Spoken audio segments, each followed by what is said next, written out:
once again, like the thesis, the body acts similarly to any other IVC body, right? And that's introduction, body, conclusion.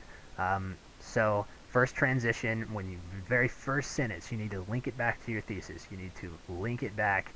And I know it seems repetitive. It might seem very repetitive to you, but let me tell you, when you're just talking to people, that statement in one ear and out the other, it happens all the time. And I'm hyper aware of this as a teacher, and now that I'm teaching online, I'm even more hyper aware of the fact that what I say, on a video, it has even less weight in terms of people remembering it than what I say in a classroom.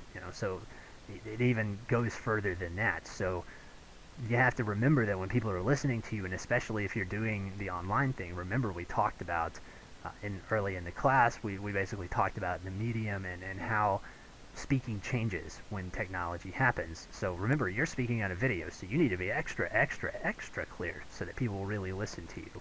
First transition, back to the thesis, right? The second transition, this is the end sentence. This is like the sandwich that the meat of the body goes between. That links to the next section. And guess what? As soon as it links to the next section starts and then links back to your thesis. So it's constantly, it's almost like drawing a cat's cradle, right? The string links back and then links back and then twists and then links back and then links back and twists. So really you are weaving something here.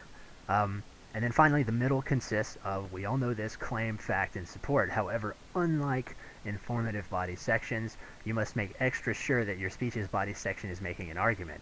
So before you were just kind of giving factual information, in the persuasive body, the persuasive body, there's more of you in there, really. You're sort of, in the informative, you're sort of a vessel for information. In the persuasive body speech, the claim is very clear, and you spend a whole lot more time supporting it. So let's do an example. This is long, I know, but I'm going to be talking for a while, so it's going to be up. Feel free to read it. I will read it for you if you don't like to, because obviously we're going to break this down. So the first transition, let's think about why we may want to reevaluate the uses of the Second Amendment, which states, a well-regulated militia being necessary to the security of a free state, the right of people to bear arms shall not be infringed. So that's how it's stated, and what that means is, well, I'm going to explain it. My claim is that the Second Amendment's old. That's some old language. So when it was written, America had just fought off the British Empire with muskets and some cannons.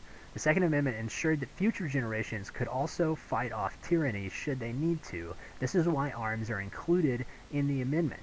But times have changed, and so have arms. We can no longer assume that guns are enough to fight off governmental tyranny.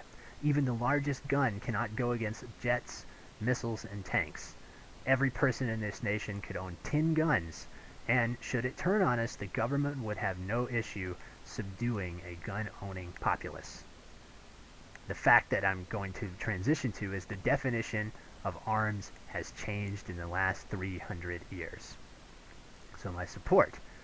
Military strength depended on the musket in the 18th century, states historian John Jenkins. According to the Department of Defense, which what determines military strength in the 21st century is strong cyber defense and quick deployment of drones, aircraft, and missile strike forces. So, in order for the Second Amendment to make sense in today's context, we would actually need to be able to own our own tanks, nuclear missiles, and aircraft carriers as citizens. To me, this doesn't make sense. Can you imagine owning your own tank? Sure, it would be cool. Whole lot of gas bills, but, I don't think the government would allow it. And this brings into the question the fact that the Second Amendment states that we have to bear arms against tyranny, that we need a well-funded militia. Is it really doing its job in the modern sense? Is this amendment still necessary? Transition. Let's think for a moment about how and why the Second Amendment may need to be changed to suit today's societal concerns. So now I'm linking to the next body, which if you go back to the thesis, right, it goes on that we're going to talking about what this might entail in today's society if we tried to reach a compromise. So that's an example body. And you'll notice, right, that everything here is slowly building an argument. So it's not about repeating the same point over and over and over again. Um, like when your mother tells you to clean your room, or you're telling your child to clean their room, that might work, but that is also not an effective thing. Like I said, you're trying to weave an argument. So when you're persuading, it's a lot more nimble, and this is just a basic example. There are much more complex persuasive speeches that have been given, and like I said, they work in that kind of way. By the way, you'll notice that I'm using a logical appeal. There's no emotion here, and there's no ethics. Obviously, there's no ethics. I just suggested that, well, if we're going to go by the Second Amendment these days, like, give me a tank. So that's clearly a use of logic to make it seem ridiculous, but it's not an ethical thing, right? Arguing for a tank, yeah, that's ethically iffy, I would say, at least. So this is how a body works. You do it 3 times. So just remember, right, everything works back to your thesis, and in this case, your thesis is not just the statement that you made, your thesis is an argument. So, and I don't mean an argument like in a mean way, I just mean you are speaking for something rather than just speaking something.